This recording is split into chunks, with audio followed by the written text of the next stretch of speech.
Hello friends, good afternoon. Am I audible and visible? I'm really sorry for the delay. Yes, good afternoon Bimol. Thanks for waiting. Good afternoon Nivedita. Am I audible and visible? Somebody please ping me so that I can begin with today's session.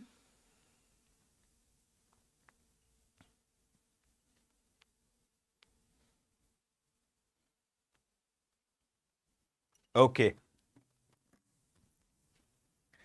So guys, today we are going to cover particularly Jaunpur Sultanate.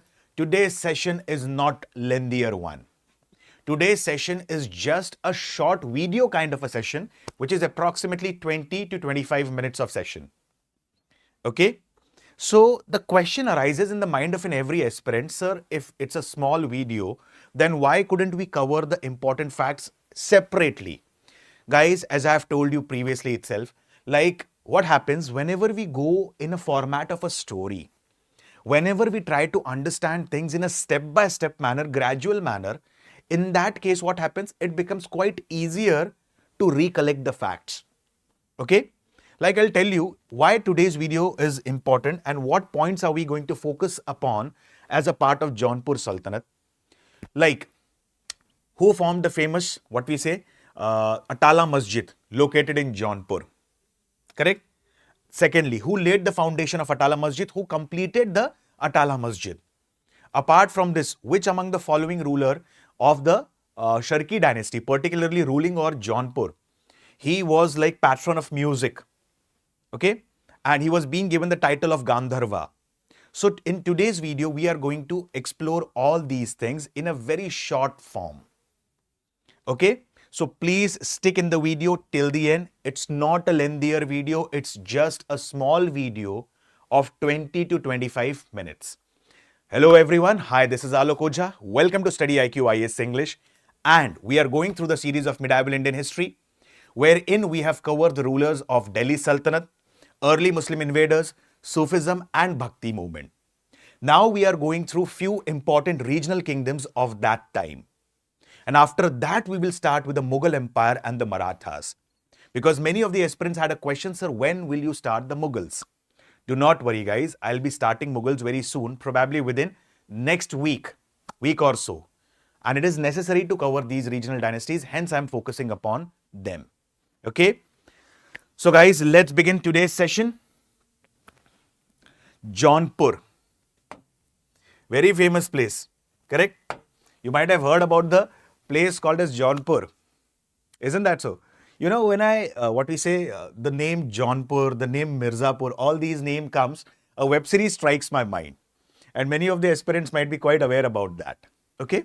So let's speak about the place Jaunpur, which is located in eastern part of UP, also referred as Purvanchal. Okay. So what was the significance of Jaunpur? How an important dynasty referred as Sharki dynasty came to power in Jaunpur. Let's explore this. Jaunpur, it is located in Purvanchal, that is in eastern part of UP. And Jaunpur was an important, seat during the time of Delhi Sultanate. Now, it is believed that during the time of Firoz Shah Tughlaq, one of the most important rulers of Delhi Sultanate, Jaunpur was under a governor whose name was Malik Sarvar. I repeat, Jaunpur was under a governor whose name was Malik Sarvar. Okay. With the passage of time, Firoz Shah Tughlaq, he passed away. Then comes on the throne another important person whose name was Mahmud Tughlaq, particularly Nasiruddin Mahmud Tughlaq. And this person, Malik Sarvar, he was also one of the favorites of Nasiruddin Mahmud Tughlaq. So he made him one of the ministers and he gave him the title Sultan-e-Sharq. Simple words, ruler of the East. And from here onwards, it is believed that Malik Sarvar, he laid the foundation of Sharki dynasty. How? As I have told you n number of times previously, after Timur's invasion, there was complete chaotic situation in the entire part of northern India. And this was seen as an opportunity by the regional nobles and the regional governors to declare their independence. One among them was Malwa. We had seen it yesterday. The other one was Gujarat Sultanate. We had seen this 3 to 4 days back. And another one was Jaunpur. So Malik Sarvar, seeing this chaotic situation, seeing this turmoil and using this as an opportunity, he declared himself as independent and established new dynasty in the region of Jaunpur called as Sharki dynasty. So Malik Sarvar, he laid the foundation of Sharki dynasty. Please remember this fact. Okay? I'll repeat the point again. Pay attention carefully. Now, during the time of Firoz Shah Tughlaq, Malik Sarvar, he was the governor of Jaunpur, located in Purvanchal, eastern UP. After Firoz Shah Tughlaq, there came another person on the throne whose name was Nasiruddin Mahmud Tughlaq. He was one of the favorites of Nasiruddin Mahmud Tughlaq. So he was given the role of a minister and he was given the title Sultan-e-Sharq, ruler of the East. Sometimes later, there was invasion led by Timur in the region of Delhi. And this person, Timur, he invaded Delhi. He plundered Delhi for the next 2 to 3 days. And many of the regional kingdoms, many of the regional governors and nobles saw this an opportunity to establish their independent kingdom. One was Gujarat, the other one was Malwa, and then comes Jaunpur. So Jaunpur was declared independent under Malik Sarvar. Okay? Now, it is believed that this person, like his, what we say, territory, it had, like, which regions did it cover? Many historians believe that territories during the time of Malik Sarvar, it extended particularly from the region of Jaunpur in the east. It was also extended further. Many believe that it was extended to the region of Lakhnauti in Bengal. So in the east, boundary was Lakhnauti. In the west, the boundary was Etawah. Etawah is located in western part of UP. Southern part, Vindhyachal mountains. Northern part, certain parts of Nepal. So all these things were being included as a part of territory as Jaunpur Sultanate. It included Kannauj, Kara, Manikpur, Bahraich and many other places. Apart from this, there were many sultans, there were many rulers particularly who accepted the suzerainty directly or indirectly of Malik Sarvar. One such, what we say, ruler was ruler of Jajnagar, Odisha, also referred as Jajpur. He sent gift of few elephants to this person whose name was Malik Sarvar. After few days, it is believed that Malik Sarvar passed away. But from the time of Malik Sarvar, there was a conflict going on with the Ujjainiya Rajputs of Bihar. Now, what was a conflict actually with the Ujjainiya Rajputs of Bihar? Let's understand. As I have told you, the eastern territory of Malik Sarvar was Lakhnauti in Bengal. Another important place in the region of Bengal is Buxar. Apart from the historical importance of Buxar, particularly during the time of modern India, there is also regional significance of Buxar. And what is regional significance? There is also religious significance of Buxar. So what is religious significance?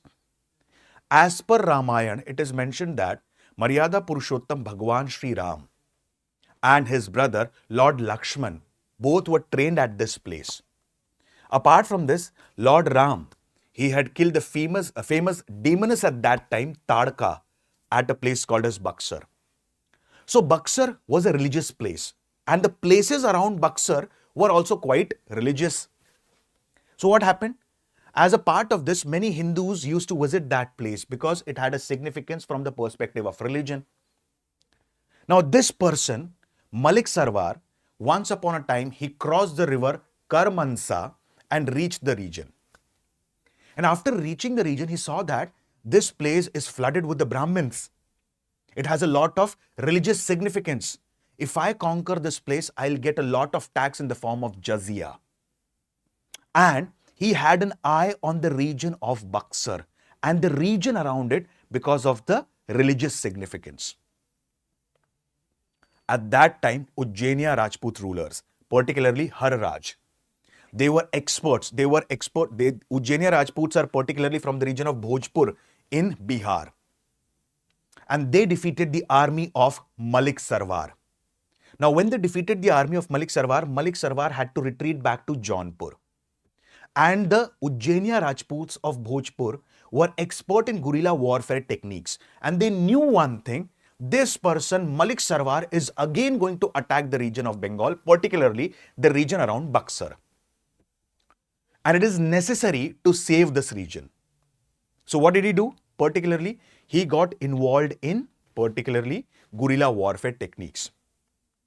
Initially, Ujjainiya Rajputs offered a lot of resistance. But after death of Malik Sarvar, it came under this region particularly came under the Jaunpur Sultanate.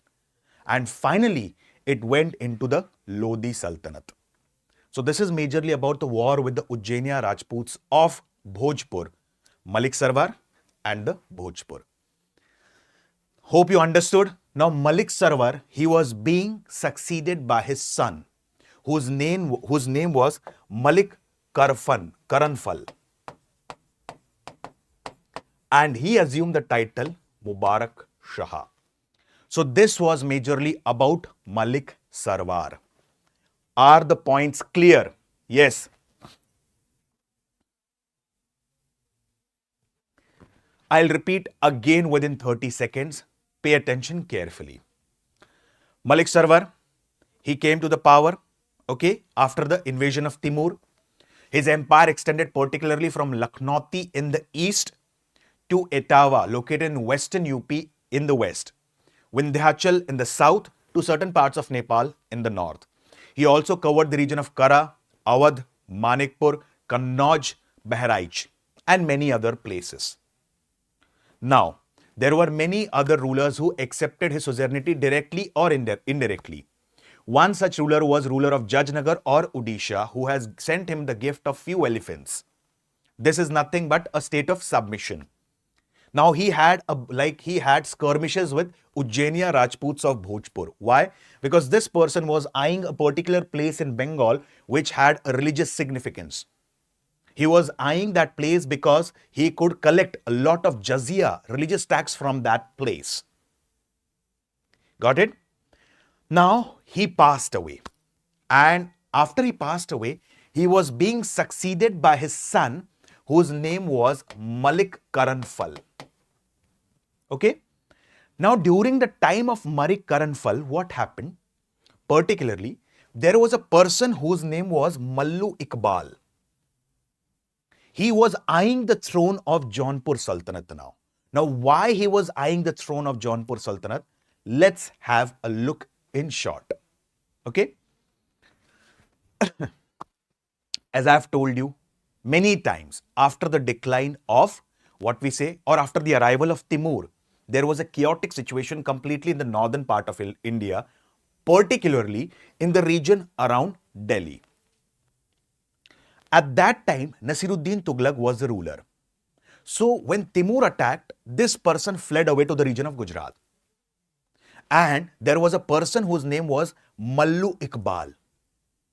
What did he do? He saw this as an opportunity because, as I've told you, this person whose name was Timur, he came here majorly with the purpose of, plundering.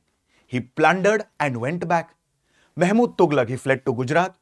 This was seen as an opportunity by Mallu Iqbal to have control over Delhi. And he did that. He killed all the nobles who were loyal to Tughlaq dynasty and established himself as a ruler. Now he heard one news that in Jaunpur, Malik Sarvar has passed away. And since Malik Sarvar has passed away, he is succeeded by his son, whose name is Malik Karanfal, also referred as Mubarak Shah. So in Jaunpur also there is a chaotic situation. So this is an opportunity for me, I will destroy the Jaunpur and take it under me. So what did Mallu Iqbal do? He gathered few nobles, attacked the region of Jaunpur. When he attacked the region of Jaunpur, this person Mubarak Shah knew about the attack. And he was very well prepared of this. With the help of few Afghans, few nobles, few zamindars, and rise of that region. Okay, Rai.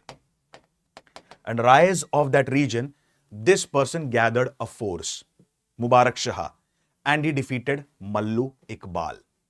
So this was only the major thing about Mubarak Shah, the son of Sarwar Malik. Hope the point is clear. First thing that you need to remember, I'll tell you frankly what you need to remember. Okay? This is a part of the story that I'm telling you. So it is not necessary to remember all the facts. I'll clearly say there's no necessity of remembering all the facts. Just remember one thing. Who laid the foundation of Sharki dynasty? The foundation of Sharki dynasty was being laid by Malik Sarvar, who had fought battle with the Ujjainiyas of Ujjainiyas of Bhojpur. It was Malik Sarvar. There's no need to remember major thing about Mubarak Shah. But since it is a part of a story, I've narrated. Yes, another person is important whose name is Ibrahim Shah Sharki. Okay, so let's talk about Ibrahim Shah Sharki. And you just need to remember one thing about Ibrahim Shah Sharki, nothing else. Mubarak Shah, he was succeeded by his younger brother, whose name was Ibrahim Shah Sharki. What is the major contribution of Ibrahim Shah Sharki? One of the major contributions of Ibrahim Shah Sharki is in construction of Atala Masjid. Now, if the question arrives in the exam, who constructed this masjid, Atala Masjid located in Jaunpur? Answer is Ibrahim Shah Sharki. But if the question comes, who laid the foundations of Atala Masjid located in Jaunpur? It was laid by Firoz Shah Tughlaq and it was completed by the Sharki dynasty ruler Ibrahim Sharki. Okay? I repeat, like if you remember, we have seen the slave dynasty. And in slave dynasty, we had seen one important concept, like who laid the foundation of Qutub Minar? The foundation of Qutub Minar was being laid down by Qutubuddin Aybak, dedicated to a Sufi saint, Qutubuddin Bakhtiyar Kaki. Who completed the construction of Qutub Minar? It was completed by his slave as well as son-in-law, whose name was Shamshuddin Iltutmish. Later on, Qutub Minar was being repaired by Tughlaq dynasty ruler whose name was Firoz Shah Tughlaq. Got it? So, this is majorly about the same thing. So, who laid the foundation of Atala Masjid in Jaunpur? The foundation was being laid down by Tughlaq dynasty ruler Firoz Shah Tughlaq. And who completed its construction? Completed by Ibrahim Shah Sharki. Important point to be remembered. Now, during his time, lot many works on Muslim theology and law was being completed. Few among which includes Hashish-e-Hind, Bahar ul Mawaz and Fatwa hai Ibrahim Shahi. I repeat, Hashish-e-Hind, Bahar ul Mahwaz, Fatwa e Ibrahim Shahi. These are the few works, what we say concerning law and theology during the time of, yes, Ibrahim Shah Sharki. So one thing that you need to remember about him is Atala Masjid. That's it. Hope the point is clear. Yes, good afternoon, Rishi ji. Good afternoon, Vignesh. So first one was Malik Sarvar, succeeded by his son Malik Karanfal, also referred as Mubarak Shah. Mubarak Shah succeeded by his younger brother whose name was Ibrahim Shah Sharki. Got the points clear? So Ibrahim Shah Sharki, one of the major contribution was complete construction of Atala Masjid. That's it. Then comes Mahmud Shah. Who is Mahmud Shah? He is the elder son of Ibrahim Shah Sharki. Now what do you need to understand about Mahmud Shah? Like Mahmud Shah continuously, he was in conflict with Behlol Lodi. Why? This person wanted to keep his kingdom intact in Jaunpur. Behlol Lodi, he had overthrown the Sayyid dynasty in the region of Delhi Sultanate. and he had established himself as a sultan in the region of Delhi. And now he was having an eye over the region of Jaunpur. So finally it was decided that, particularly, that the region of Shamshabad would be given to Behlol Lodi. And since the region of Shamshabad would be given to Behlol Lodi, Jaunpur Sultanate is free. Why? Because Behlol Lodi will now not attack the region of Jaunpur. Okay? So Shamshabad was given to Behlol Lodi during the time of Mahmud Shah. But when Behlol Lodi went to take the possession of what? Shamshabad, he was being attacked by the Jaunpur Sultanate's rulers. But finally, what happened? At that time, Mahmud Shah died. And Mahmud Shah was succeeded by his son referred as Bhikhan, who was referred as Muhammad Shah. Okay, I'll repeat. When Mahmud Shah, the elder son of Ibrahim Shah Sharki, assumed the throne, Behlol Lodi sat on the throne of Delhi Sultanate. Now, Jaunpur Sultan had to keep his position intact. On the other hand, Behlol Lodi was following the policy of expansionism and imperialism. So he was having an eye over Jaunpur. So there was a treaty, there was a truce, as per which the region of Shamshabad was given to whom? Behlol Lodi. And when the region of Shamshabad was given to him, Behlol Lodi went to that region to take over the possession. But he went into that region to take over the possession, what we say, Jaunpur Sultanate rulers attacked and they acquired Shamshabad. Now Behlol, at that time, Mahmud Shah, he died and he was succeeded by his son whose name was Bhikhan, also referred as Muhammad Shah. So Muhammad Shah came to power. Okay. Now the last point, Muhammad Shah. Muhammad Shah came to power, and as soon as he came to power, he understood one thing. I cannot fight with Lodi dynasty rulers, particularly Behlol Lodi. So finally he gave Shamshabad to Behlol Lodi. But Muhammad Shah, he is criticized for killing one of his brothers whose name was Hassan. Why? He believed that this person Hassan is having an eye over the throne of what we say Jaunpur Sultanate. So he executed his brother Hassan. This was not liked by his another brother Hussain. So he killed him and Hussain Shah Sharki became the last ruler of Jaunpur Sultanate. Please do not get confused. Okay? Within next 30 seconds, please have a pen and paper along with you so that you can note down the hierarchy. I can understand there are many characters, but as I've told you, it's not necessary to remember everyone. Just remember the key characters and the works done by them. Okay, I'll repeat. Sarvar Malik, followed by Malik Karanfal. Malik Karanfal, also referred as Mubarak Shah.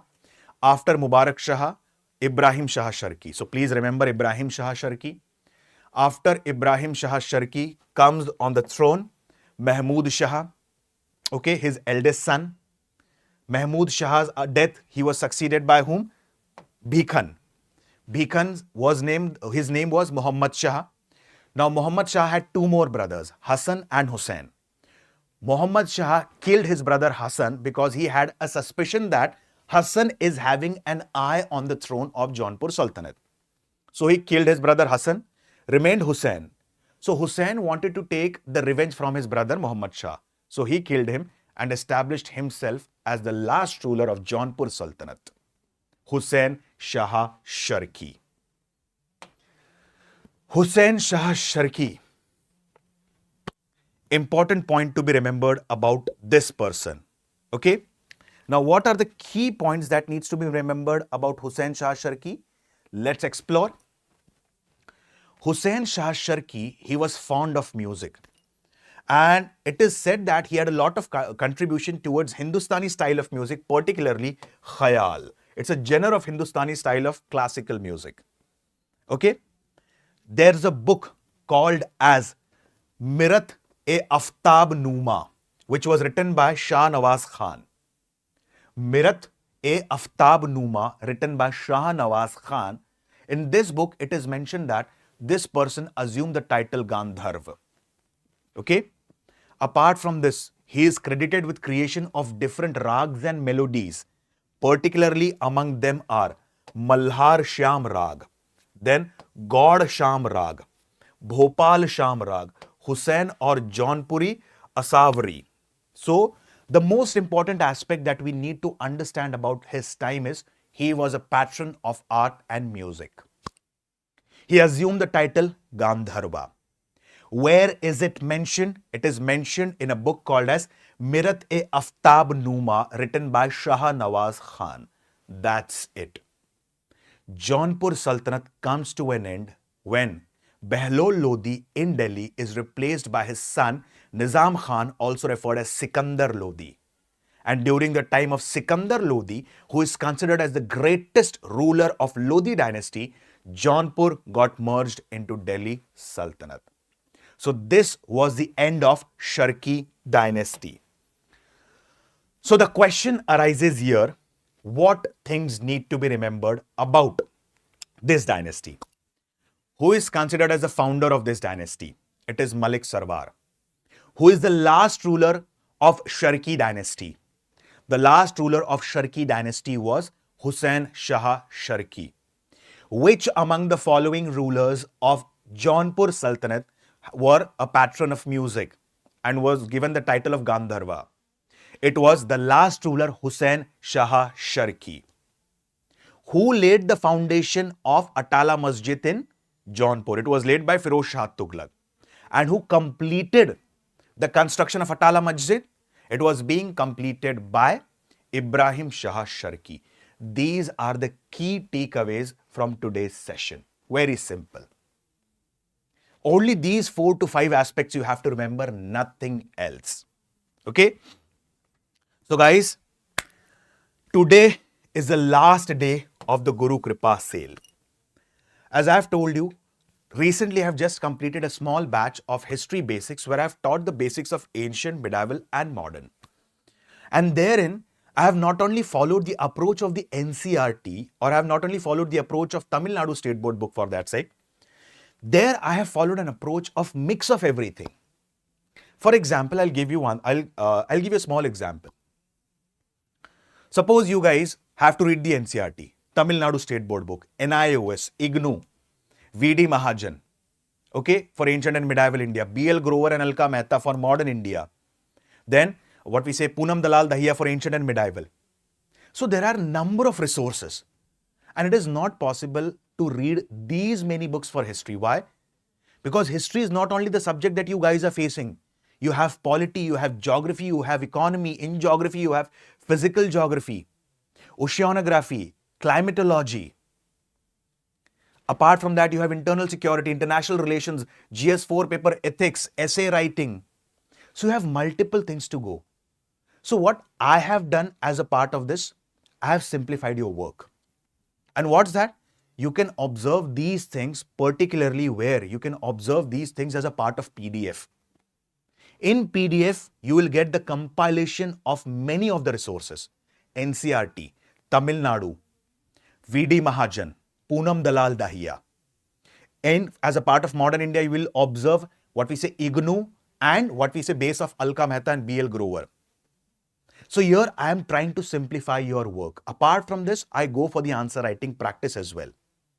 So that are the good things about the resolution batch. So it's a GS Foundation batch P2I, July batch. So it is a batch for 2026, 2027 and 2028. Okay. Guru Kripa sale is live and today is the last day of the sale. As I've told you in previous sessions as well, many students have a question, sir, shall we go for the classes if we have ample of material available online? It's completely up to your discretion. But one thing I'll say you, the most important and the crucial aspect right now is time. Correct? And 24th of May 2026 is your prelims examination. How much time should be dedicated to optional? How much time should be dedicated to the GS subjects? Shall we start preparing our CSAT right from the start, or shall we do it just 3 to 4 months before the prelims examination? How many questions should we go for prelims examination? What is the answer writing technique? In that case, a mentor In that case, a person who is guiding you makes your work a much easier. So here, 30 to 40% of your efforts are reduced. And when 30 to 40% of the efforts are reduced, you can focus that time and energy on your work that you're doing. Reading, revising, writing, and so on. So this is the last day of Guru Kripa sale.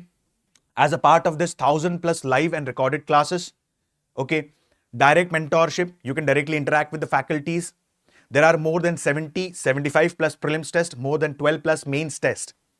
Apart from this, your answers would be evaluated by the experts and given the suggestion or a feedback. And since it is the last day, the prices are 32,999. And to avail the benefits, you can use my code Alok Live, which is flashing on your screen. Okay? I repeat, you can use the code Alok Live. Hope so. You understood things, guys. So this is the last day of the sale. If you have any query, you have a question, number that is flashing on your screen, and you can directly interact with the counselors. So guys, with this, I stop my today's short session. Thank you and have a wonderful day. Bye-bye.